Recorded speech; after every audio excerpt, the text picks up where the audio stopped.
Game pitch, guys! What if we made a farming sim, but then we removed the farming sim element from it?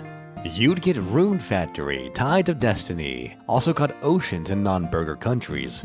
Tides is the second spin-off of the Rune Factory series that wanted to focus more on the action RPG half of the main games.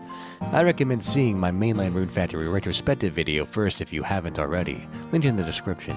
But if you already have, or you just don't want to, I'm not your boss, let's talk about what I think is probably the most underrated game in the series. The game opens with two friends, Aiden and Sonia, walking around an island together. Of course, this would make you think that Rune Factory was actually going to let you choose to play as a male or female character at the beginning of the game finally, but alas, you would be wrong. Instead, you fight a tutorial battle as Aiden and then get isekai'd/sent to the future of a mirror image world of your own, and you play as both of them using Aiden's body due to magical shenanigans. The entire game, Aiden and Sonia will banter back and forth as they both occupy the same body.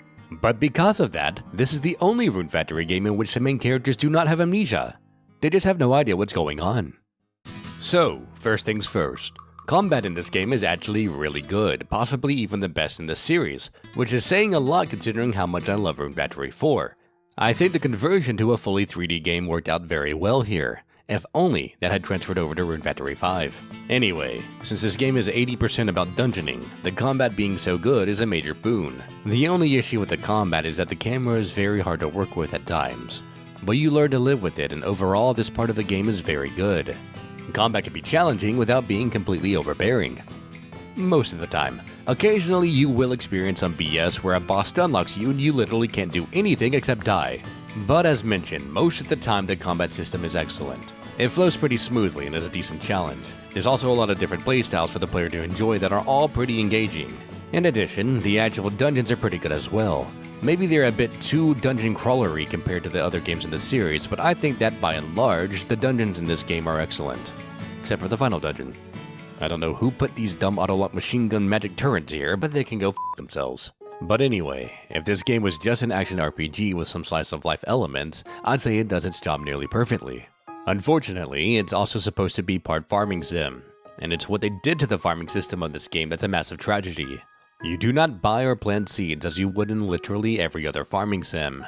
Instead, you tame monsters, which is a cool system that comes from the rest of the series, but then you assign those monsters to your fields in which your monsters will plant whatever they feel like based on their species and how much they like you.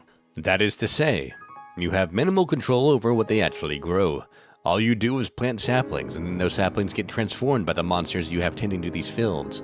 I appreciate the attempt at trying something different, but honestly, the farming in this game is absolutely terrible. If you're playing this game expecting it to be a good farming sim, then don't get your hopes up. I imagine the reason this game had such low ratings is probably because of this, which is unfortunate, because the rest of the slice of life sections are pretty good. So, let's talk about that. Firstly, after getting isekai'd, Sonia and Aiden meet up with an island resident who does the single most unrealistic thing in the game by just giving them a free house that they have lying around. So much for the housing crisis. From here, you have the typical life sim elements you would find in most farming sim games. There's a town to explore, residents to become friends with, and quests. I guess that last one is pretty unique to Rune Factory. This town, called Feneth Island, used to be home to a multitude of dragons. Their numbers have decreased over time, for reasons totally not related to Sonia and Aiden's sudden appearance, and now this duo basically just do busy work around town and try to figure out how to get home. People will post requests at the local tavern, and you, the player, can choose to do them, which oftentimes gives you items, new dungeons to explore, and also rewards you with a bunch of friendship points with that NPC in question. As you become better friends with NPCs, you will unlock more quests with them that sometimes results in you getting stronger recipes to improve your equipment or make better gifts for the townsfolk. These recipes are used in crafting, which every time you craft, do alchemy, cook, fish, or etc., you'll have a short minigame to play. The minigame isn't the most engaging, but in some actions like fishing, you can have a critical success which improves the quality of fish you catch. I like this system, since it does make crafting more engaging, but the trade-off is that you can only craft one item at a time. So, if you want to make, I don't know, say 99 scarves to ward off the freezing winter of your tropical island, you would have to make each of them individually. I'm glad Rune Factory 4 fixed this issue, but I'm sad that they removed the minigame as a result. Anyway, some quests in the quest board persist until you do them. Some change every day.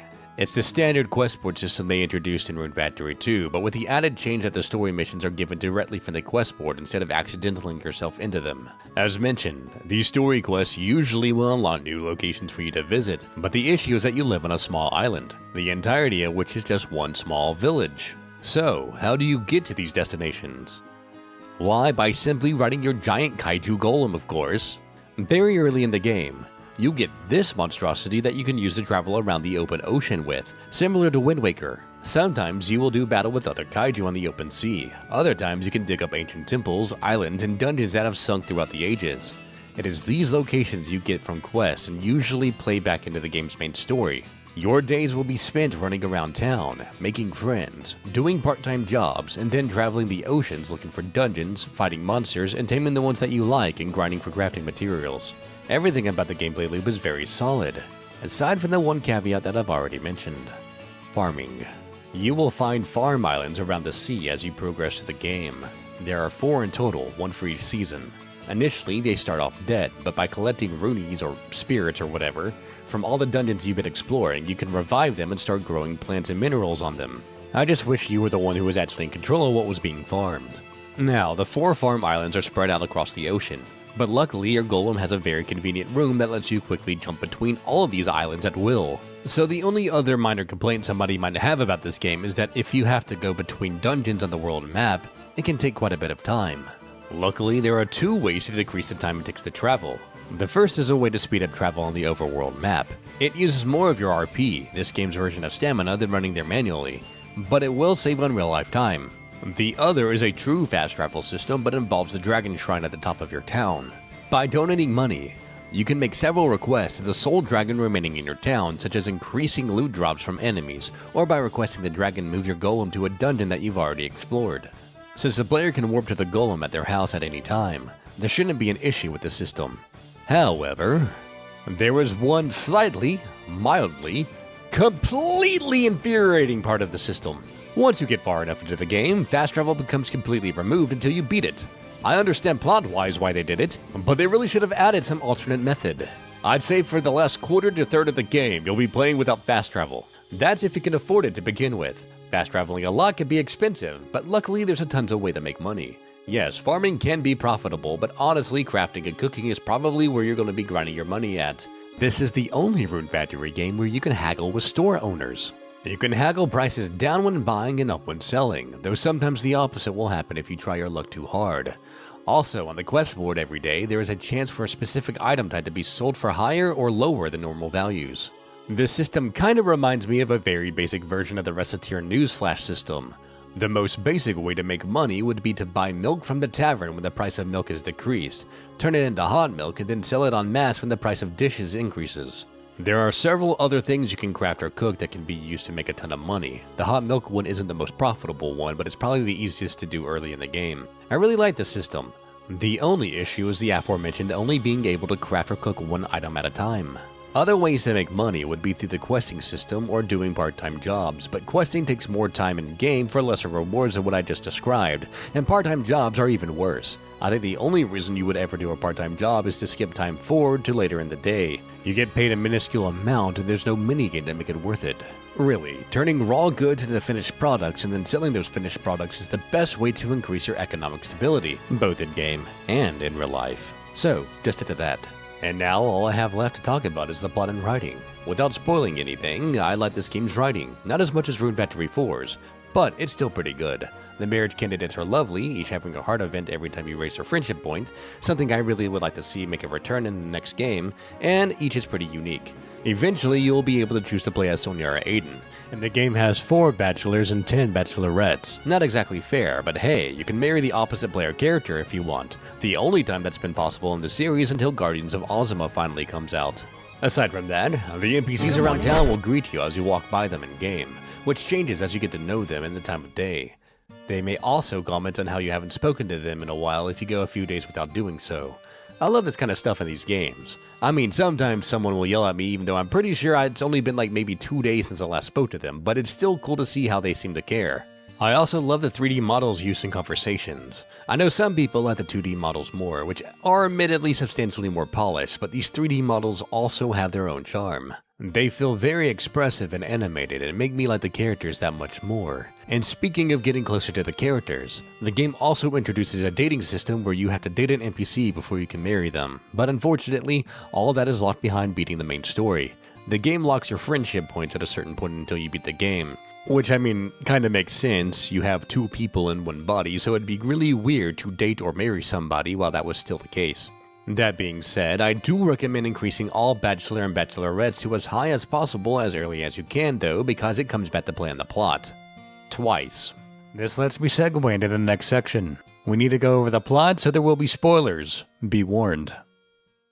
Aiden and Sonia get flashbanged into the future, past and or alternate dimension. For reasons unknown, Sonia comes inside Aiden's body and they have to share it from that point on. As they get used to cohabitation, they begin exploring the surrounding islands and the 4 elemental shrines in hopes of finding a way to get Sonia back into her substantially more attractive body. No offense, Aiden. Each shrine has a special crystal that governs one of the 4 elements, and at the end of each, the crystal gets shattered for one reason or another. Sometimes it's because a couple of goblin pirates were searching for one piece and accidentally broke it in the process. Other times, you find Xemnas attacking the shrines using Sonia's Norded body. This is the Jewel of Sealing. Honestly, while the story itself might be pretty cliché, I actually really like the execution for the most part. It's not perfect, but the goblin pirates were pretty funny recurring characters, and while the Xemnas Sonia reveal was rather obvious, I still think that it served its purpose pretty well for the overall plot. Also, it set up a pretty cool super kaiju fight at the end of the game. That was pretty neat. Too bad the kaiju fights are kinda bland overall. After beating the game, you'd think Sonia would go back into her original body, but she does not. That's where the post-game starts. You have to get Sonia's body back by raising the bachelor and bachelorette's friendship points to whatever the cap is, which still hasn't changed since you beat the game. This is one of the reasons I suggest trying to have them all maxed out as high as possible as early as you can. Because if you're like me, which first off, bless your heart, you'll beat the game with a couple of them still relatively low. So then you have to quickly max them out so you can finally claim you finished the game so you can get this video out before Guardians of Ozma releases. Did I succeed? Who knows, I wrote this part of the script before doing so. Anyway, the other reason you should have your friendship points as high as possible is because when you finally fight Xemnas, he has an insta-kill attack. But for every marriage candidate whose friendship points you have at maximum, you can survive that insta-kill attack one extra time. So yeah, once you max them all out, the post-game separates Aiden and Sonia's body and you can choose whom you wish to play as. At this point, the limit on friendship points for each marriage candidate is increased and you can finally start dating and marrying them. Combat-wise, a new Colosseum shows up and that's about it. Not much to do post-game aside from getting married, but at this point you've already saved the world, so I guess that's fair. In the end, the Australian crocodile boss is best boy, and I still can't figure out who best girl is. Either the glasses made dark elf or the swordsman who's totally not a woman in disguise. Maybe even the Emoto, I don't know. All the characters are great. Seriously, if you have the opportunity, play this game. It's not perfect, but it's a good Rune Factory game. I called this game the most underrated Rune Factory game, and that's a statement I still stand by. Yes, the farming in this game is just bad, but everything else in the game is pretty solid or great even. Is it my favorite? No. Rune Factory 4 is still the best game in the series for me, but it's still an excellent game. It had the worst rating in the game series by both journalists and players. I mean, the opinions of game journalists don't matter, but it does seem like the player base wasn't too happy with it either. I'm not too sure why. Maybe the farming was just that important to them, which I mean, it kind of is a series that began as a farming game. But in the end, this is probably my third favorite Rune Factory game. A great game. Let's see if that's still the case once I get around to playing Frontier and Guardians of Ozma when that comes out.